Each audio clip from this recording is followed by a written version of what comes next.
Coach, you go ahead with a few comments about the game. Well, I certainly like the tempo of the game. We felt like to be effective, we had to get the game moving up and down the court. And our guys put good full court pressure on and moved well, passed the ball well. I think at halftime we had about 18 assists.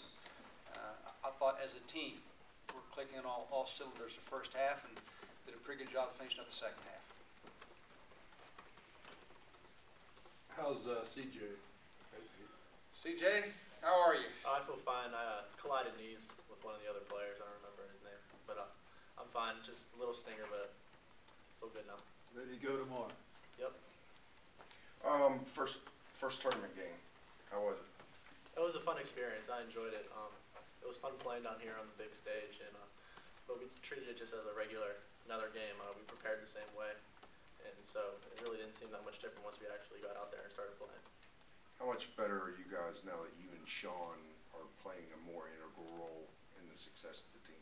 I just feel like we're more comfortable playing with each other now. I mean, none of us really played together except, Chris and Alex here played together a lot, but coming in the beginning of the year, I didn't play with anyone before, so just building chemistry with everyone made it a lot easier transition and as we move forward now. Right. Coach, how do you keep it going, like what I call playing 8 minutes ahead? In other words, you guys scored your 25th point at the 16-minute mark, and they scored the 25th point, 12 minutes later, or whatever, 8 minutes later. I never thought of it that way. Okay. Like we're ahead of the game in that. Yeah. I mean, you talked about clicking on all cylinders, but how do you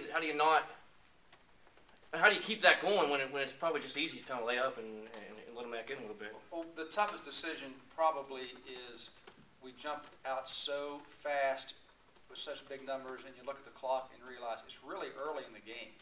All of a sudden we're up 20 and looking, we're just into the middle of the first half. And the tough decision is, we're happy to get out of here with a 20-point win. Do we stop kind of playing the way we're playing? And for us, that's never worked real well because there's so much time left the team can creep back in. So we feel like we have to continue playing the same way to be effective. So kind of answer your question, even though it's so early and we have so many points, we have to continue playing that way to the point we realize we can kind of take the foot off the pedal just a little bit, like we did the second half, and still be comfortable that we're definitely going to win the game. Jim, y'all scored 30 points off turnovers. I know it's got to make you happy. Very much so. And that's obviously we feed off turnovers, and we're pretty good. I think something that we developed over the last year is when their team turns the ball over, we're not a team that grabs it and pulls it out and says, okay, set the offense up. As soon as our guys get a hand on the basketball, their first look is at the basket.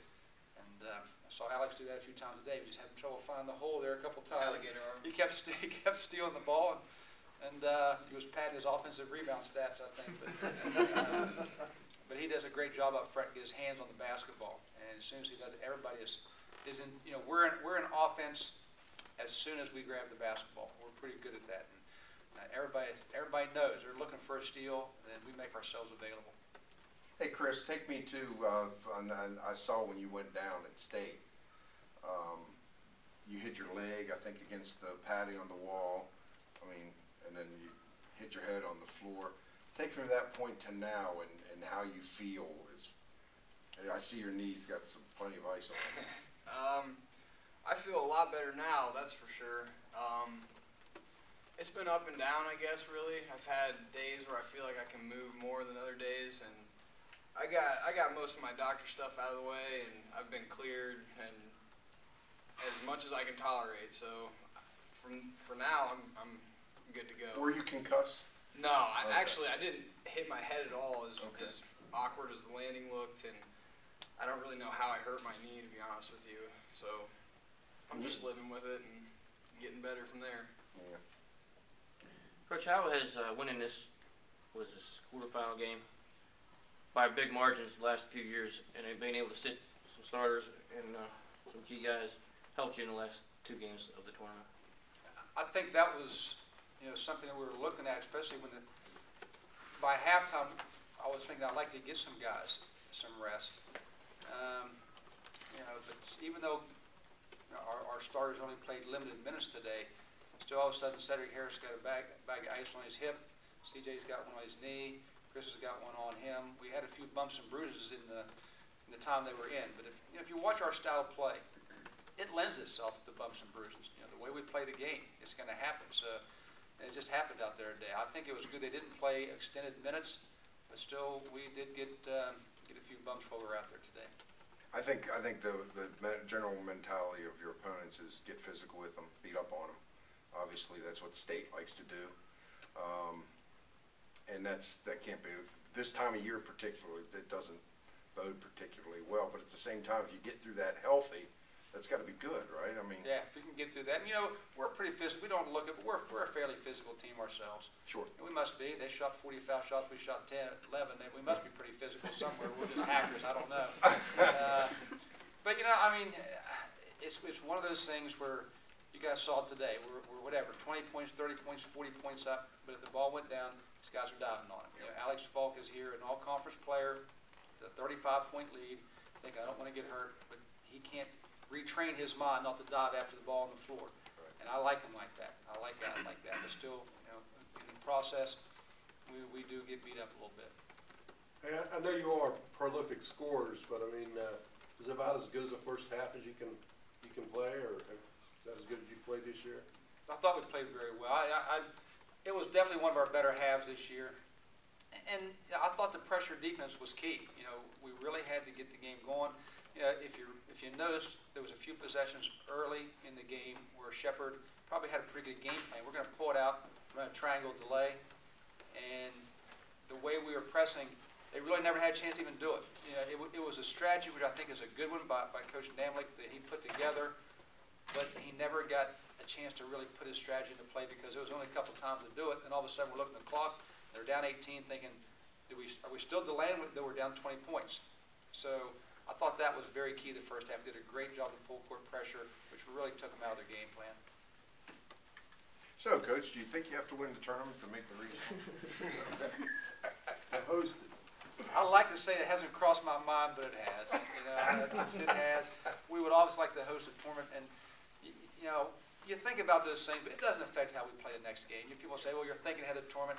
These guys are thinking about West Virginia Wesleyan tomorrow night. I'm thinking about it. All of our coaches are. Right. It doesn't change the way we think, but in answer to your question, we would sure like to host it. I don't know that I'm not on the committee right now, but I saw some numbers that come up. If you look at the regional rankings, we had Wheeling Jesuit in 4th place with 8 losses, and the teams that we're looking at, Winston-Salem or Bowie State was behind them with 5 losses. The indication, and we play the exact same schedule Wheeling Jesuit does, the indication would be we have a stronger strength of schedule than those teams do. Right. Our conference, I got to tell you guys, our conference had the greatest year we've ever had, going out and playing in PSAC and CIAA, and because of it, we're reaping the benefits in the regional rankings. And we almost doubled the wins against the losses as opposed to PSAC and CIAA this year. I think it was something like 34-17 record, and all of a sudden you read the rankings, how could these teams be ranked ahead of a team like IUP that has a better record? Right. Its strength of schedule. Our conference has been pretty proud of the way we played this year as a whole. They're just such a good basketball team. They play at a different speed. It's just the way they move the basketball. They're just a very good basketball team. They're very good at what they do, and just for me personally, it's just kind of neat to see how Coach Crutchfield has kind of tweaked things every year to get to this point where they're at, and he's just done a phenomenal job. It's been great for our conference, how well they've played and getting national recognition. It's been great for our conference, and just looking at the regional rankings, you see 5 of the WVIAC teams in the top 10. I think it's a testament to West Liberty and what they've done for our conference and just the other teams in our league. The league is becoming, my 6 years, I just feel like it's getting tougher and tougher every year. But that press, they'll get you. They'll get you. So I'll be interested to see how they do this year. And You know, again, it's a testament really to Coach Crutchfield. Just, you know, they lost 4 seniors last year on a phenomenal team, a really breakout team for them on a national level. You know, and then filling those pieces to really kind of do the same things that they've done. You know, they're just a very good basketball team. Marcus, there was a point about 12 minutes left in the first half. I don't even think you guys got the ball across half court much. And when you did, of course, you were attacking the basket because seemed like you had numbers. There was a point about 12 minutes left in the first half. You seemed like you got a little bit of a breather. You guys broke the press and you kind of pulled it out. And just take me through how long it felt like it took you guys to finally be able to get the ball across half court and be able to actually set something up. Basically, it took us a while because, like Coach said, their press is tough. So it was just tough trying to get the ball up court. And then once we finally did, I really tried to basically settle down and try to slow down the tempo because at that point they were controlling the tempo. So just trying to break the press, which was tough. And once we finally did, just trying to settle everybody down and bring their tempo, bring their momentum down. Was basically what I was trying to do at that time. Is it hard? I mean, well, I know it's hard, but how hard is it to resist the temptation to attack the basket? Because the press isn't just to cause turnovers, it's also to force rush shots. It's pretty hard, but basically it's about thinking with your head. At certain times, you just got to know when's the right time to attack the basket and when's not the right time to do it. Justin, is there a way to beat these guys with, I mean, is it something when you close your eyes, can you think of an offense or a defense to stop them or to get ahead of them? Or do you just have to have athletes that are just better or kids that play a system as well as they play theirs? I mean, I think you just look at the last 2 years, you know, when they lost to BYU Hawaii, you know, that team outscored them. You know, this year, Wheeling Jesuit was able to beat them by outscoring them. You know, I didn't see when they lost to Finlay, but both those teams were able to beat them. But, you know, you look at the BYU Hawaii game and the Wheeling Jesuit game, and Wheeling Jesuit saw 60% from 3. You know, BYU Hawaii, Chang, you know, dropped 45, just had a phenomenal game.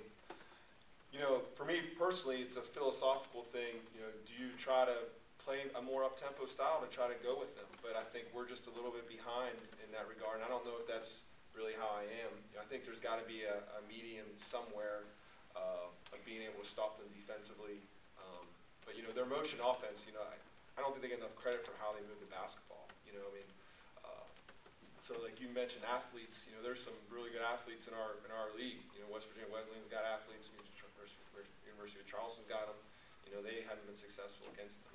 You know, I think it's got to be, you know, I joked before the game, you know, they asked, you know, some people asked me what our game plan was. I said, well, Chad needs to score 45 and Brandon needs to score 35, and I think we might have a chance, you know. So, I mean, but I mean, it's tough, you know. I mean, I'll be interested to see who does give them a game. You know, IUP has been able to give them a game, you know, the last 2 years, just being able, and they're a team that's a defensive-minded team, able to lock them up a little bit, you know, so. Is part of it getting physical? Well, I ask this for Chad. Is part of you think it's important to get physical with them? Do you think, not that that'll give you an advantage, but at least kind of even the playing field a little bit? Yeah, I mean, they're actually pretty physical. I don't think people think that they're that physical, but they're pretty physical on the board, and they push and scratch just like everyone else. Yeah. What kind of trouble were you having? Just when you got to catch it, because, I mean, they're coming, they're swiping. Their whole team's coming at you, swiping. You got to just be strong with it. Yeah. A lot of hands. Yeah. A lot of hands. Would you say that their press really wore you down? I would say I don't know if it wore us down. I just think they did a good job of getting deflections. You know, I'm going to look, personally for myself, I'm going to look at our team and how we kind of, you know, beat the press. You know, other teams in our league do things different. That's something I'll definitely look into this offseason and make an adjustment for. But, you know, it could wear us down. I mean, not really having the depth, but, you know, I think that was like a major factor. They just do such a good job of getting deflections, you know, and causing turnovers. Justin, at what point did you look at the scoreboard and just say, not our night, or this is West Liberty's night? You always got to think you have a chance, I guess, but at the same time, as well as they were playing, was there any point in the game when you were just like, No, you know, the thing that I've, you know, stressed to this group of kids that I have, it doesn't matter when we're down 20 or up 20. I always tell them, you know, it's about how we play.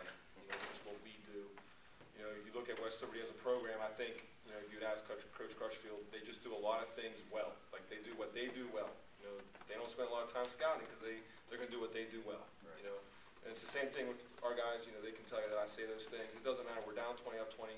We're always going to try to play good Shepherd basketball, you know. And so it's never a point, you know, where, you know, we ever give up. You know, we were down 35 in the second half. That's exactly what I told those guys, you know. So,